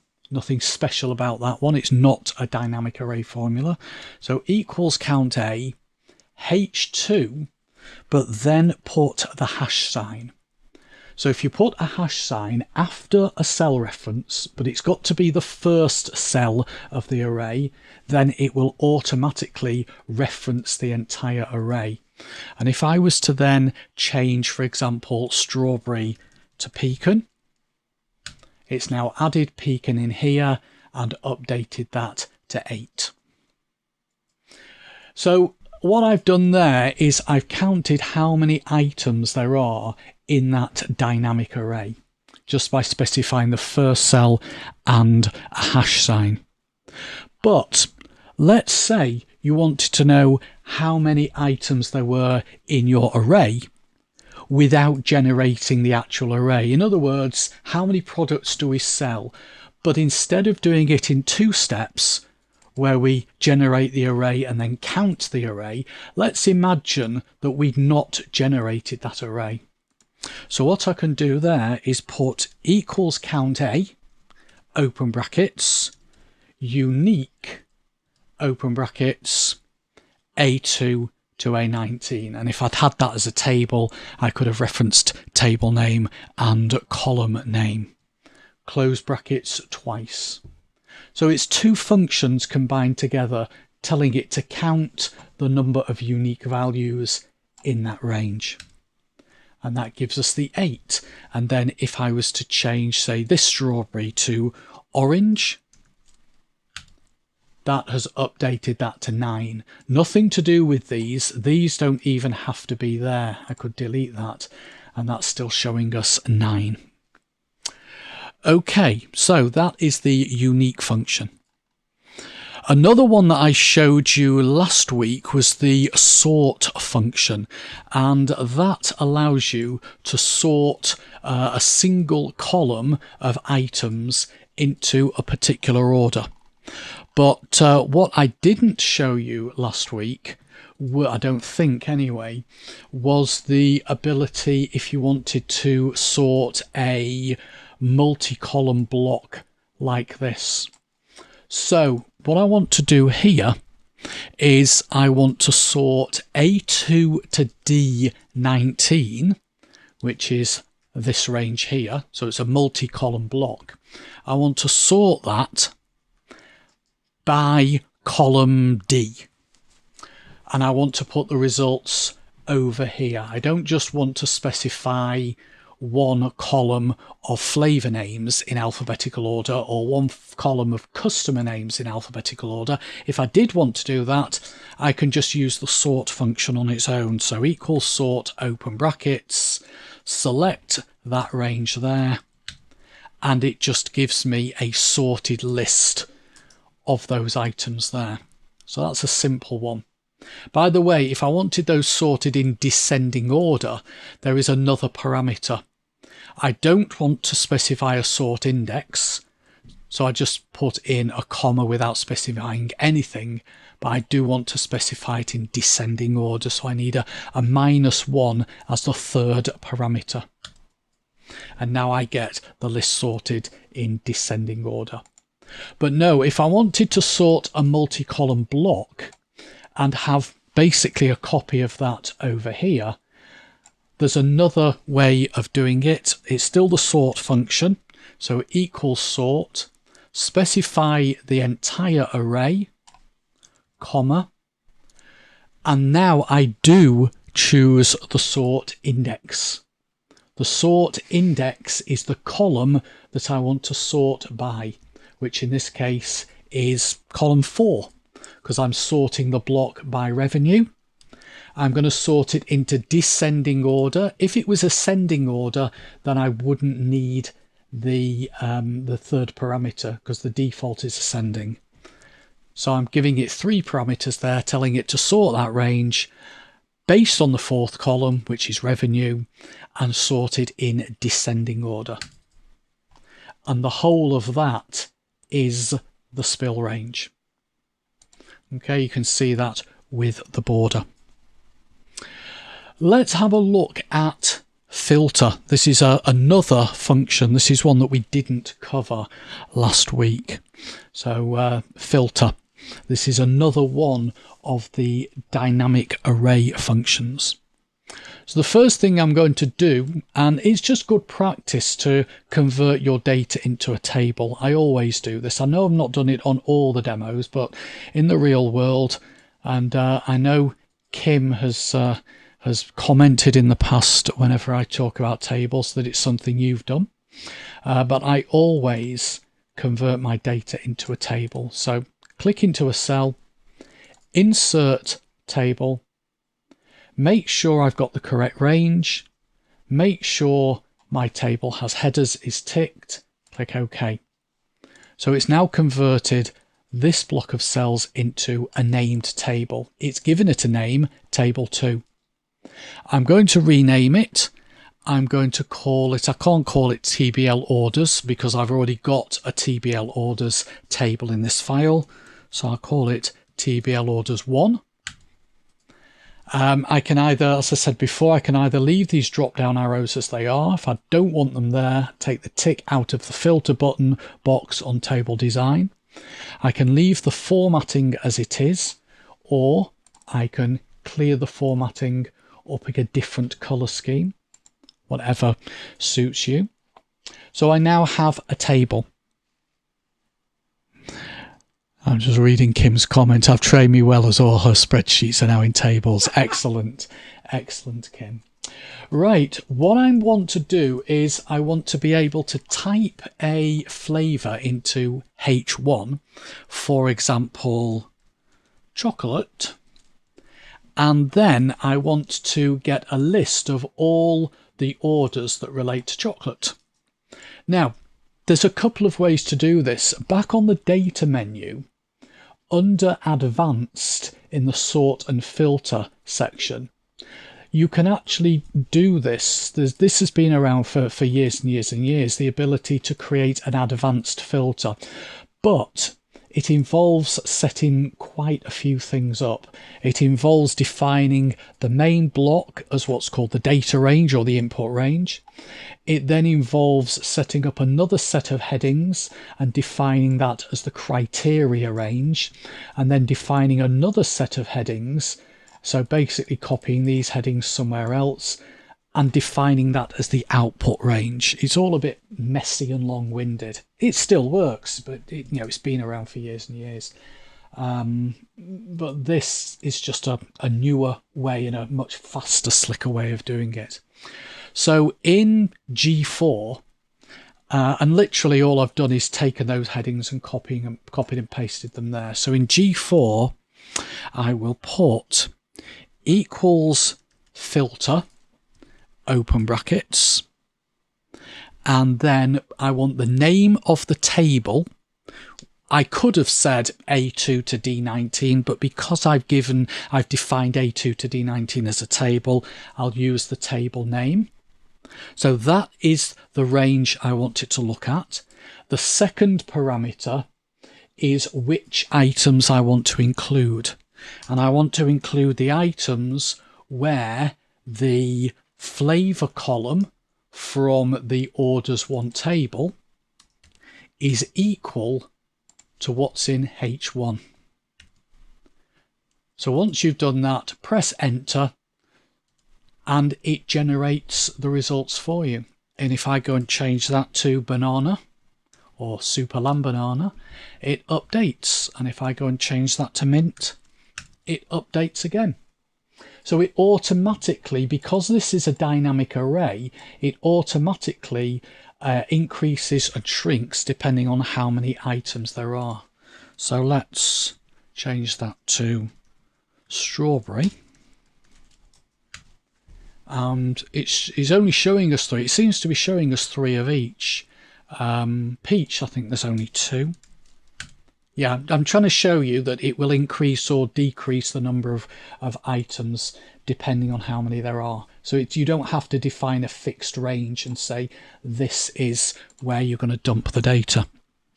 Now, wouldn't it be nice if we could have a drop down here in H2 where we can then just select the items instead of having to type them in? So to do that, and I've just deleted what's in H2, which now generates a calc error for the dynamic array because it's got nothing to use as a criteria. But what I'm going to do is pick a random cell out of the way. So let's just say M1 and put equals sort, open brackets, unique,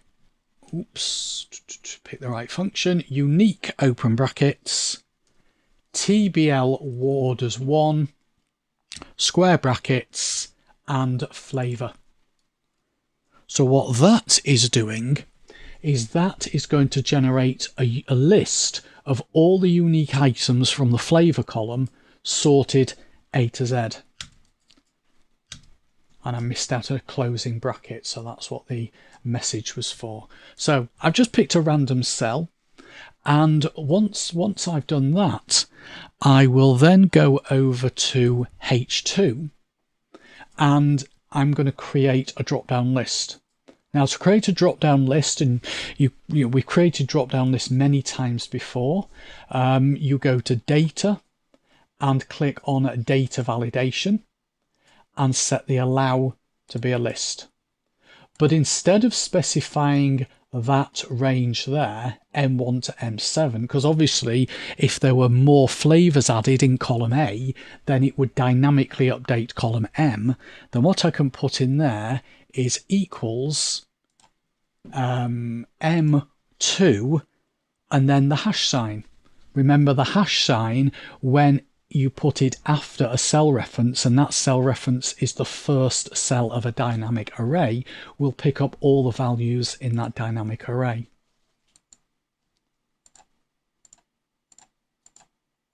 Which it doesn't seem to like. Let's just try that again. Bracket blind. Bracket blind, probably, yeah. Let's do that again. Oh, it's M1, not M2.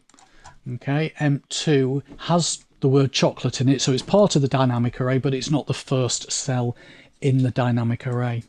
I didn't even have my layer turned on. Oh, okay.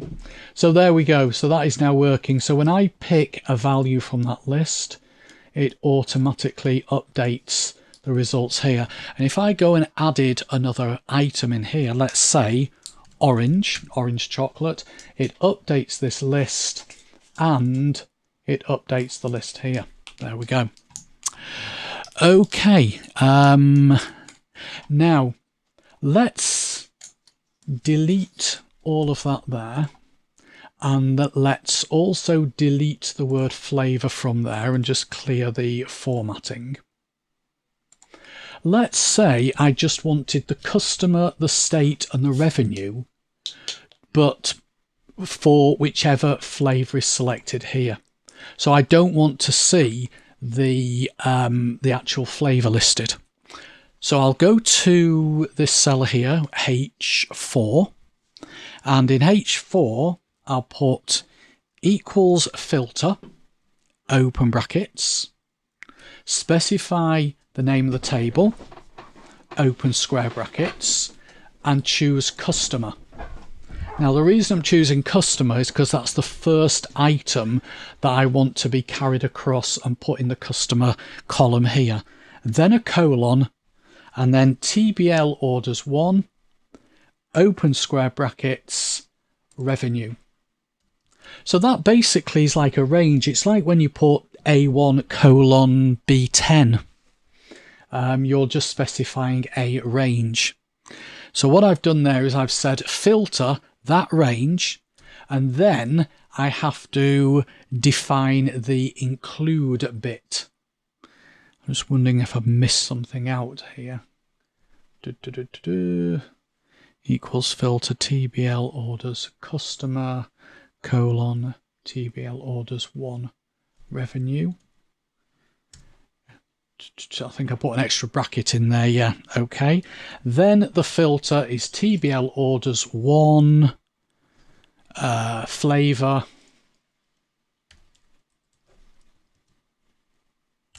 equals, and that cell there. So it's just another way of doing it, but now it means that I can choose the flavour from here, but just get the customer, the state, and the revenue. Okay, I'm just having a look at the questions. Don't think there's anything there that I need to cover. Okay, now a couple more things to show you. You can use dynamic array, or you can use the concept of dynamic array with standard functions. So for example, the upper function. Again, the upper function is one that I'm sure we've done in the past, where if I wanted to convert this into uppercase, I would put equals upper, open brackets, select A2, and then copy that down. So I'd end up with a whole bunch of formulas down column B. I've got separate formulas, one formula per cell, and I've had to copy it down. So I've had to enter in one formula and manually copy it down. But you can use the concept of dynamic arrays with quite a lot of the standard formulas, like the upper and lower and proper formulas. So if I put equals upper open brackets, but instead of just specifying A2, I specify the entire range, it automatically generates an array. It's using exactly the same concept, so only the first one is editable. All of these are grayed out. It's put the blue border around it, and there we go. It's a lot quicker. You can only do that with if you've got Office 365 though, or Excel 2021 if you've bought the latest version. Another one is the len function, which generates the number of characters in a cell. So you'd put it in one cell and copy it down. That's how you do it traditionally. But if you put equals len open brackets and just specify the entire range, and if you've got a table, you can use the table name and the column name. It does it for all of the cells. And one more to show you, unless you want me to carry on longer. One more to show you. We've covered the PMT function many times, which will give you the repayment on a loan. And what I want to do here is I want to calculate the repayments based on the number of years and different interest rates. And if I had to do that in the traditional way, I'd have to type the formula in one cell, copy it down, copy across, and I'd also end up doing a whole load of absolutes with the dollar signs, and that can get quite messy. But using the concept of dynamic arrays, I can just say equals that range there multiplied by that range there. No, I can't. That's a different example. So let's do it the correct way. Equals PMT, open brackets. The interest rate, I don't just specify one, I specify the whole range, comma. The number of payments, I specify all of the payments, comma, and the value of the loan, which is in J1. Close brackets, enter, and I get a complete array is by entering in one formula. So all of these now tell me how much I'm going to have to pay back per year if I'm borrowing £10,000 based on the number of years and the number, different interest rates. So that is a tour of dynamic arrays. I started it last week, I did a recap, and then I've introduced you to some new things today. Do we have any questions for Mike? Put them in the chat. Right, you need to get more data ready, Mike, but I'm going to leave that with you. Do you want me to bring it up? Not right this second. Okay. You've got, while I'm doing DIY book covers to sort it out, but I will be handing over to you shortly. Okay. So, DIY book covers. Well, I've always done book covers, I guess the right way, the clever way. But let's call it the expensive way. Let's find a free way to do good, high quality book covers. So let's toddle off and do that. Come on, move. You know you want to move. Don't play with my mind. Excellent. So I tend to go to Envato Elements or somewhere else. Graphics River. Graphic River is a good place for these. But the problem with these is they can be very expensive. So it's not uncommon for them to be mid-$20 up to $50, $60. They're fantastic, but that's not the point. It's very expensive. And if you want a lot of different layouts, then you can multiply that by whatever. That's why I find an Envato Elements subscription is worth my while, but I can appreciate not everybody does. Also, like Mike, he's going to get the download and it's going to be that's cool. I'll just give it to Elaine and she'll sort it, because it's smart objects and it can be quite confusing. There used to be a fantastic service called Placeit. I mentioned this to you, didn't I? You did. And you said, oh, that was great and it was free. Placeit got bought. So if we put in here, Placeit, they got bought by Envato. So while Envato have downloads as well, Placeit was bought by them as an online service. So there are a couple of free mock-ups, but there's also print things and promotional materials, all kinds of stuff. And the idea is that you upload your image and it gets placed on an image and then you download it. So if we look at like the iMac ones, you would upload your image and then download your image embedded in these images like this. But again, this is a paid for service. It isn't even included in Envato Elements. It's really not on. That used to be free though. So what we're looking for is something as good as that used to be for free, which was when I came up with this DIY book design. Now I'll admit, look of the site, the 90s called and wanted it back. But, you know, suspend your disbelief. So first thing you need to do is to select a template, and there's two groupings of templates here. There's the single ones and there's composites. So in here, this is an individual thing. It's either a book or you can put it on a device. Now, before you choose, you're going to need to think about what artwork you've got. So this one here, for example, you can see the spine of the book at the side. So it is going to ask you to upload 2 images, one for the cover and one for the spine. So if you don't have the spine, then probably leave that one alone. Choose one of the other mock-ups. You could still have a book. These ones are facing the other way, so they don't need a spine uploading. Another thing to think about when you're choosing which ones to use is where you're placing this artwork. If you're putting it in a layout and you're having it on the left-hand side, then these facing to the right images will look better. If you put this on the left, it looks like it's looking outside of your artwork. So these ones are better placed on the right-hand side, these ones better placed on the left. If you don't have a spine, you could upload just a colour on it, or just make something quite simple. But obviously it would be better if it sort of matched the cover in some kind of way. The ones I've got here are the ones that I made for Mike. So we've got, in fact, you did some of these, didn't you? I just fixed them. Yeah. I think every one of them Mike had a dabble with, and I fixed them. So I've got 3 to work with. That are the ones that were in the MacBites Advent Calendar. So these are the single ones that you can work with. So it's really simple. We'll start with a simple single one. So we'll go for that book there. Once you've selected your book, you then need to hit next. And this was the bit where I thought, well, I guess it kind of makes sense, because you might change your mind and choose a different one. But you've got to make your selection and then you hit next with it. Then you've got the cover details, and I must admit, with this, I thought that's not worked, and it actually had. So let's see if I can get it to work again. I'm going to drag and drop the cover image into where it says drag and drop.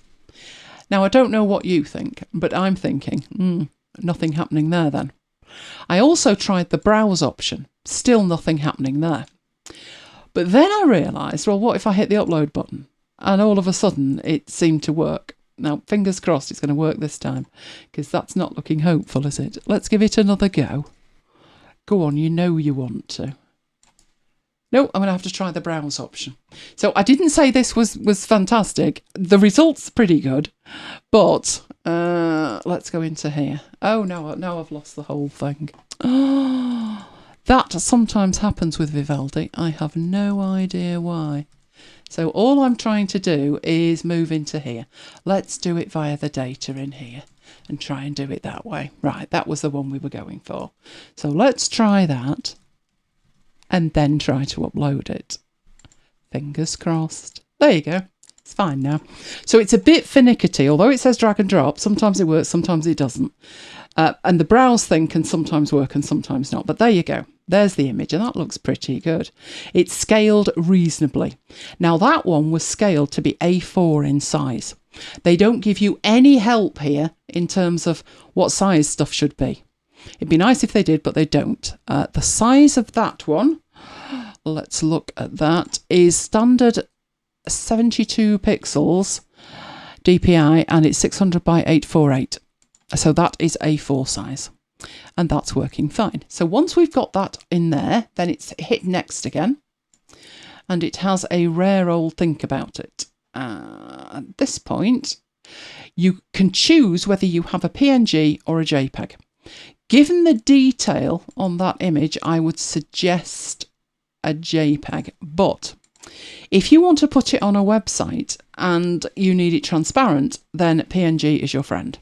So we'll choose PNG. And hit that. Tell me that's worked. Tell me you're having a think about it and that's worked. Come on. PNG. Step 3. Download. Right, did it download? Let's see if it's just downloaded it. Because I do not have my notifications on. So I wouldn't know. There, that looks hopeful. No, it's not. Hang on, yes it is. It's downloaded it. It's downloaded it twice. So there is the book. That's pretty good. I'm impressed with that. Totally free. And as Mike pointed out, I could do that. And I thought, one less job for me. And he's right, he could do that because there's no skill required whatsoever, is there, Mike? Have you tried it yet? No. No, it's a bit finicky in terms of buttons, but it works and it works well. Size-wise, if we go to adjust the size, you can see that is a good quality of pixels as well. This is not a tiny little thing. That was what Placeit did first. They said, right, well, the high quality ones are not included, and then nothing was included. But they took it down to like you can have one that's 300 pixels square. But that is a decent size to be included in presentations or on websites or other materials. So let's get rid of that and let's start over on this one with a different one where we can put it on multiple devices. So let's refresh that and go back to the beginning. In fact, let's make this a little bit less like being shouted at, shall we? Right, so your other options, there were devices available. Some of the devices are older, like old iPhones, so they're not necessarily the cutting edge. But if it's a book that you want, then I think you're pretty much covered. Now, in here, this is where you can put the same artwork on multiple devices or items. Again, you need to think about, do you have the spine artwork? If you don't, then choose one where you don't see the spine. Now, which one did I go for? I think I went for one of these. Let's have a look. I definitely didn't have the spine. Let's pick that one and do it. So I've chosen the artwork and then click on next. You will see in here 2 uploads if you need to use 2 uploads. So if they do want the spine or something else, you will see 2 uploads. So I'll do the browse thing again. This time, which one should we have? Should we have the VBA one? And open that. At that point, it should know what it is, and then you should be able to upload it.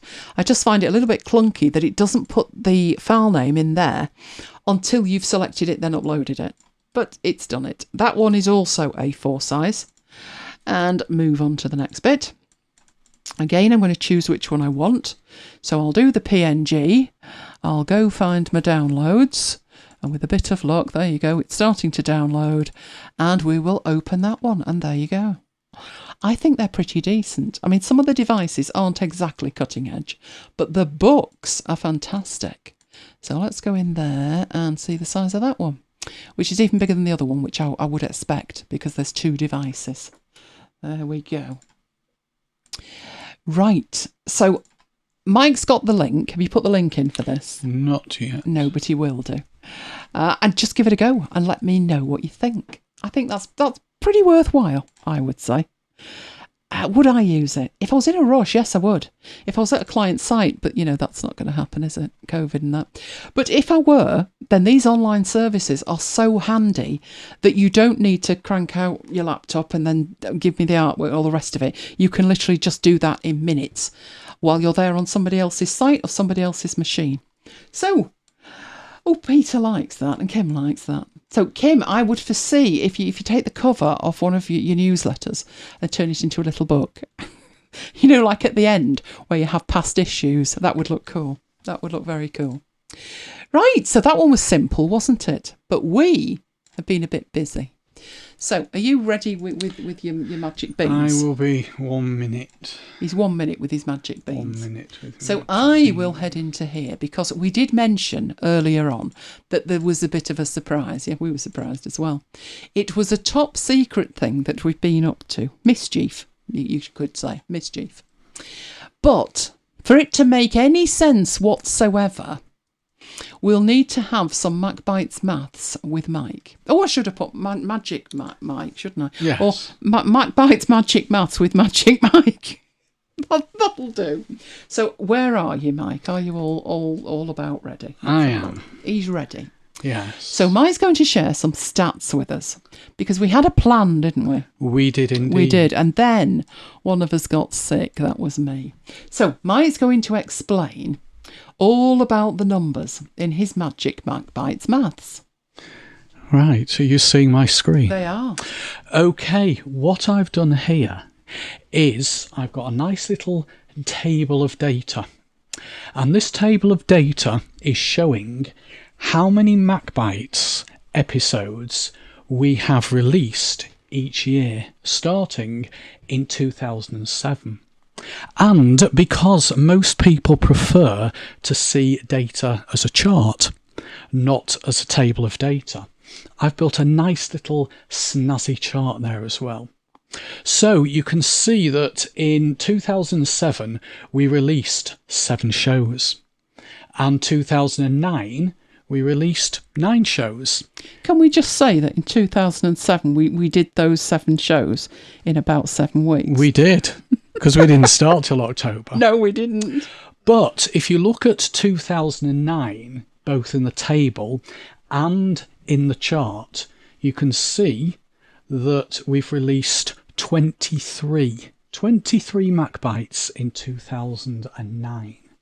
Oh, what a year that was. That was a good year. That was a good year for MacBites. Now, it went downhill a little bit. That's right. As you can see. Point it out. Then uphill and downhill and uphill. And again, we reached the dizzying heights of 19 in 2014. But of course, 2014 wasn't a great year. Then we dropped off again, and then we rose again. What happened in 2017, Mike?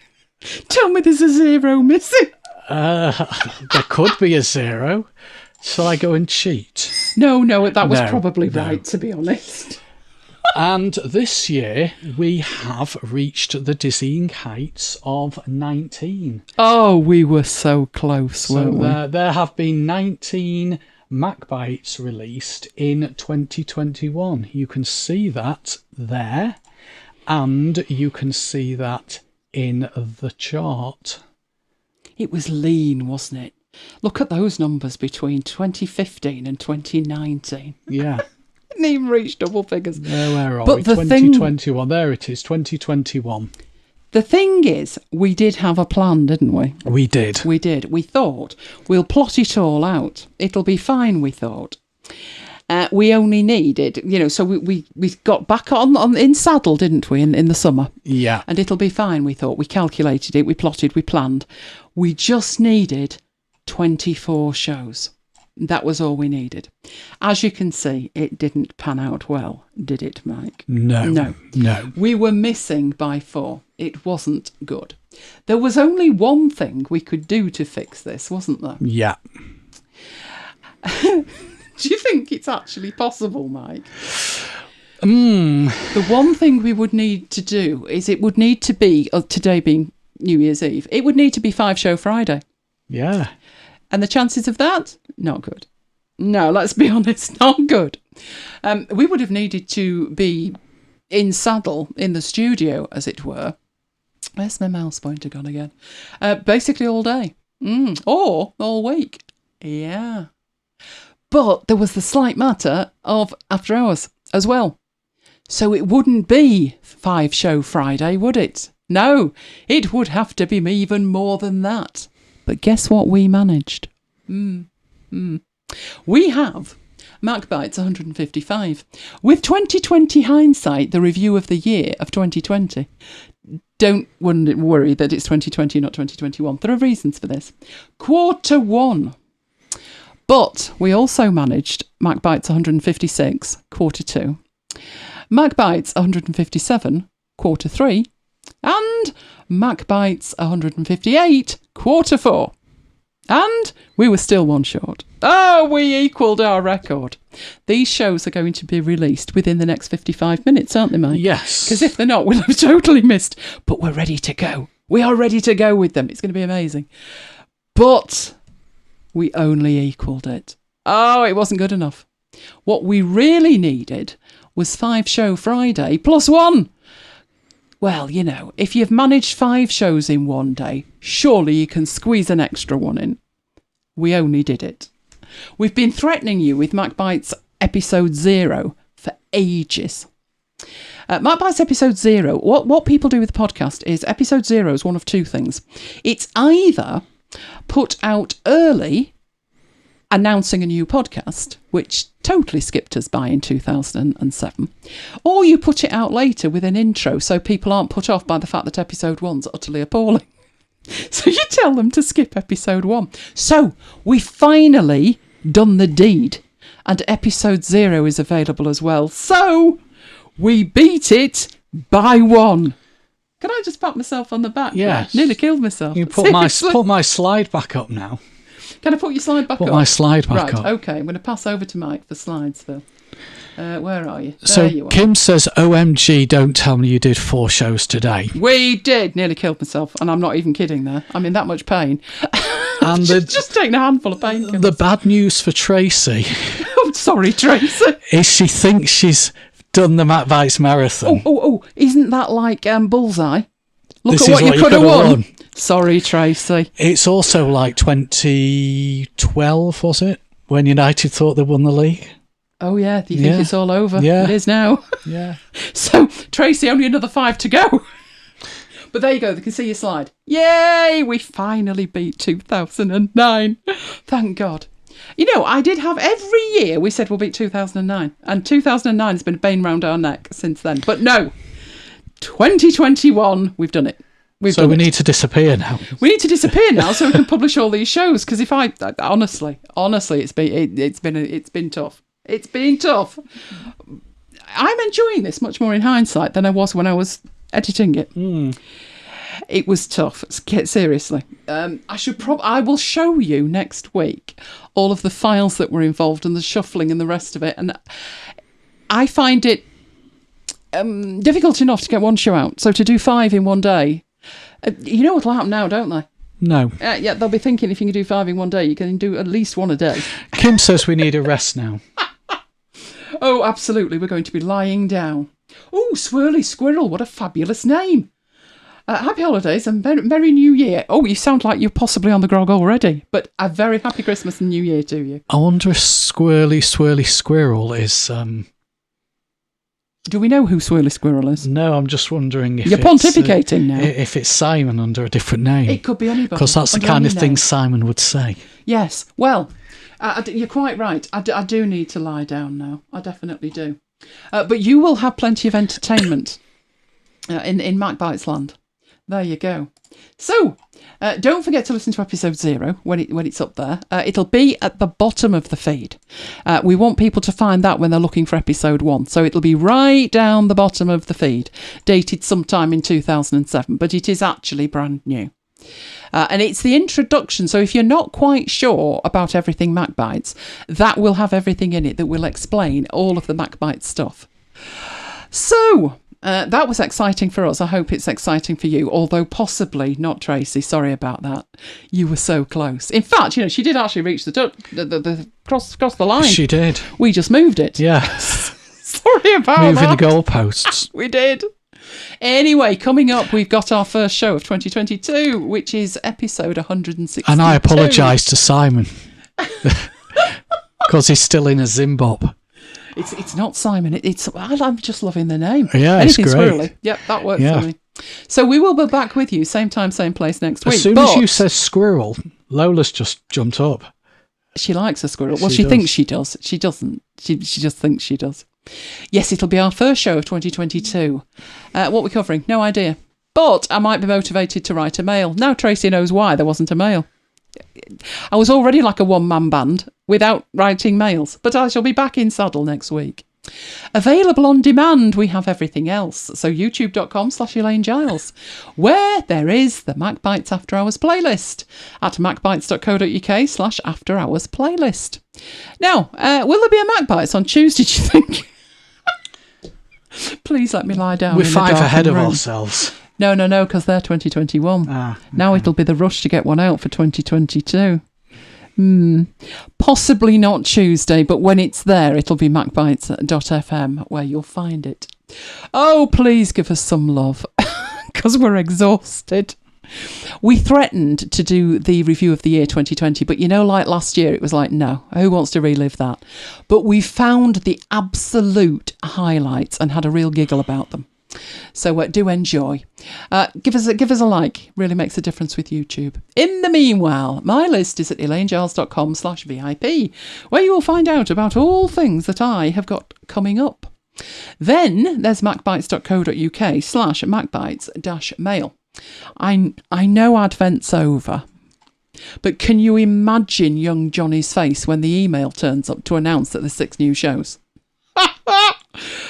5 new shows and tonight. He'll be 6. Good grief, he's delinquent. He'll be delinquent. Oh, amazing. So get yourself signed up there as well. And there's Slack, where we carry on the conversation. Oh, we have fun in there. So do join us. It's completely free. It's macbites.co.uk/Slack. And that's the QR code for it. So we're kind of giddy and stressed at the same time, aren't we?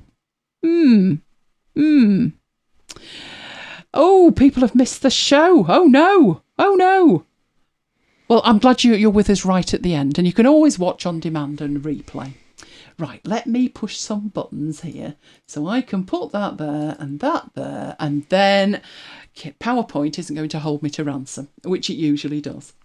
Oh, so we've had a ball. It's been... Do we say it's been a good year because it's 2021, COVID? We've had fun. Come on, we've had fun. We have. We have definitely had fun. The time we spend with you guys, that's a lot of fun. So I am loving all of these messages. If you're with us and you've never, ever typed in the chat, say hello. Say hello. Oh, Dee didn't realise she was that far behind. You'll get there. You'll get there.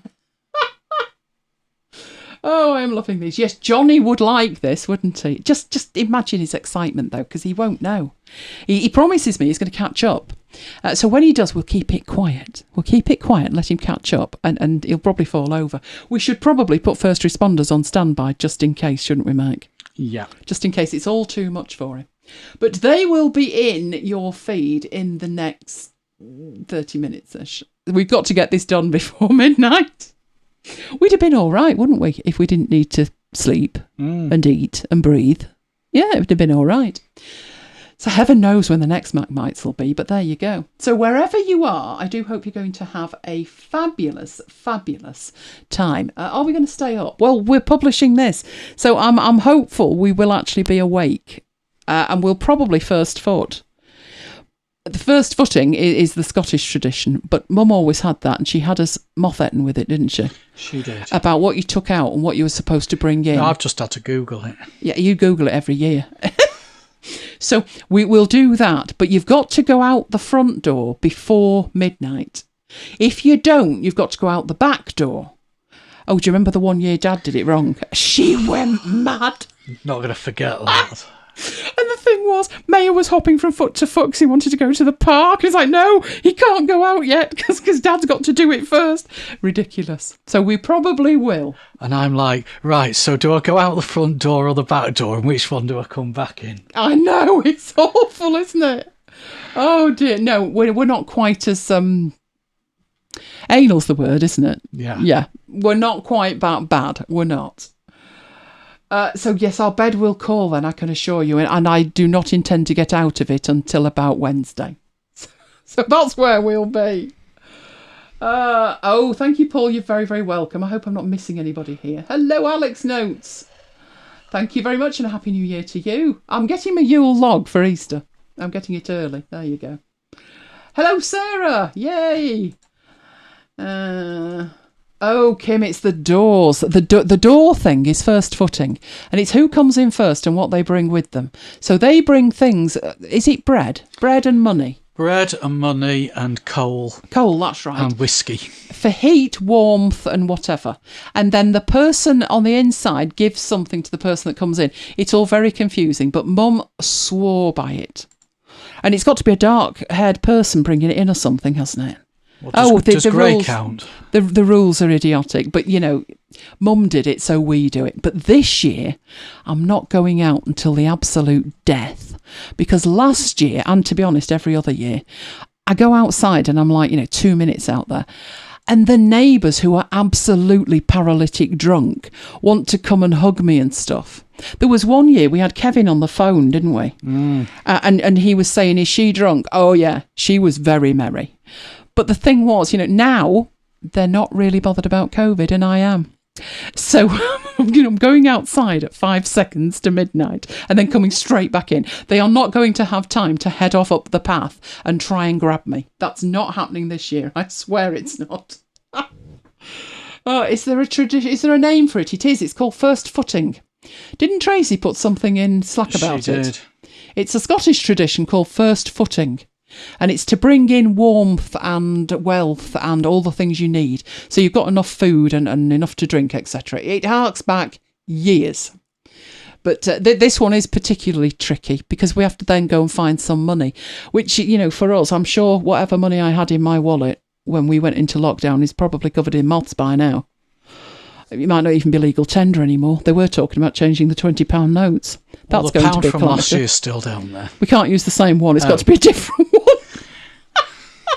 No, they've all got to be named and numbered, Mike. You know what Mum was like? She used to stack up the pounds. 5. Oh, inflation. Yeah. The pounds always had to be stacked up underneath the clock in the living room. This was her adding to the already extensive first footing tradition. So we try and follow along, but we're not that worried if it's not quite accurate. She would be. Oh, she'd go absolutely mad.